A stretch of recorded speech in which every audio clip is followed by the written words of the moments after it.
Thou shalt not steal. Thou shalt not covet thy neighbor's goods. Parents should make sure to teach their children to be honest in what they think, say, and do. Children grow into adults who act the same way they were raised. If parents laugh when their child steals food from the kitchen, keeps extra change after running errands, cheats on tests, breaks windows with rocks, writes on walls and books, or takes flowers or fruit from someone else's yard, then they should not be surprised if the child grows up to steal from a bank, forge signatures, cheat at work, or take advantage of others for money. What does God forbid in the seventh commandment? God forbids all kinds of dishonesty, such as stealing, cheating, keeping things that belong to others, damaging someone's property on purpose, and taking bribes when working in public office. Do not be unjust in decisions, in rules, or in weights and measures. Your scales and weights must be fair, and your containers must be accurate. Leviticus chapter 19 verses 35 to 36. 1. The 7th and 10th commandments are taught together because both deal with property. The 7th commandment talks about actions, and the 10th talks about thoughts or desires, both related to honesty. A starving person may take what they need to survive. The right to life is more important than the right to property.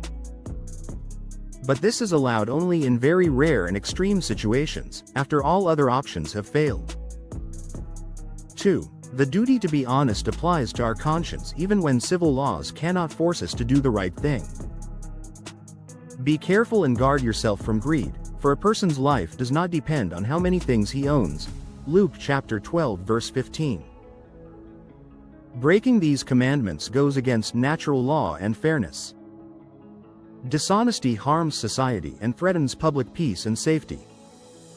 What are the main ways people break the 7th commandment? 1. Stealing or theft is secretly taking someone else's property. Theft is a very common sin. Greed often leads to stealing. People who want to appear wealthy but do not have the money sometimes turn to theft. Even small thefts should be avoided, because they can turn into a habit, and soon the person may steal more valuable things. 2. Robbery is openly and forcibly taking someone's property. Robbery or stealing may be a slight sin or a serious one, depending on the harm caused. Stealing a day's wages from someone is usually a mortal sin. Stealing even a tiny amount from a poor person is a mortal sin. Many small thefts within a month or two, if they add up to a large amount, can also be a mortal sin. 3.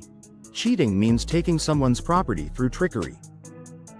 This includes using false weights and measures, making counterfeit money, watering down or altering food and products for sale, forgery, changing official documents, smuggling, moving property lines, overcharging, making unfair profits, or starting a fire to collect insurance.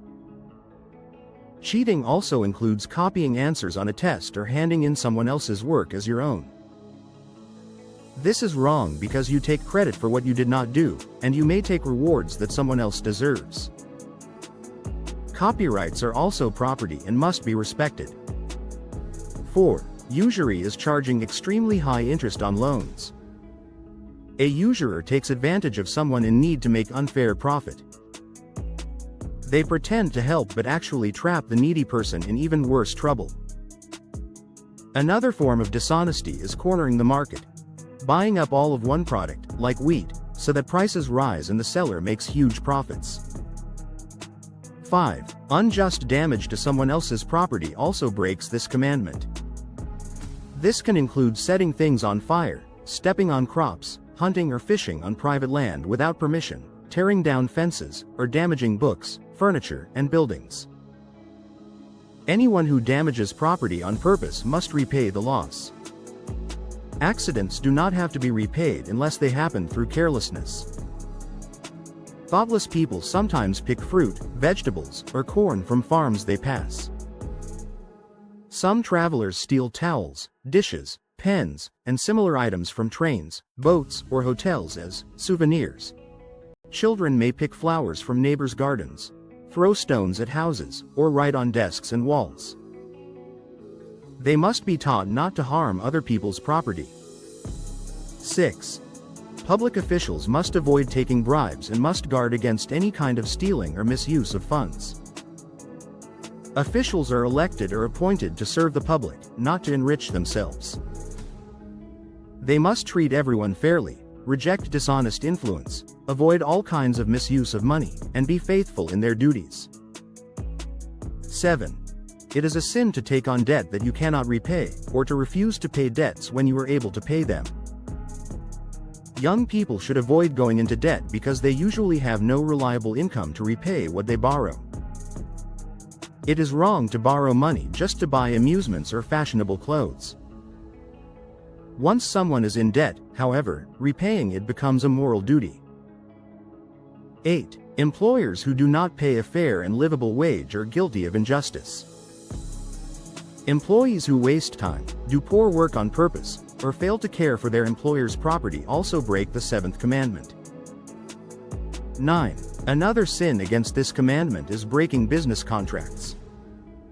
It is dishonest to accept money or goods for a specific purpose and then spend them on something else. Anyone who borrows books, tools, or equipment must take care of them and return them in good condition and on time. Children must not steal from parents or keep extra change from purchases. 10. Buying or receiving stolen goods is also a sin. People who buy stolen items encourage thieves and help them profit. Taking part of someone's inheritance in a way that goes against the person's clearly stated wishes is also dishonest, even if civil courts approve it.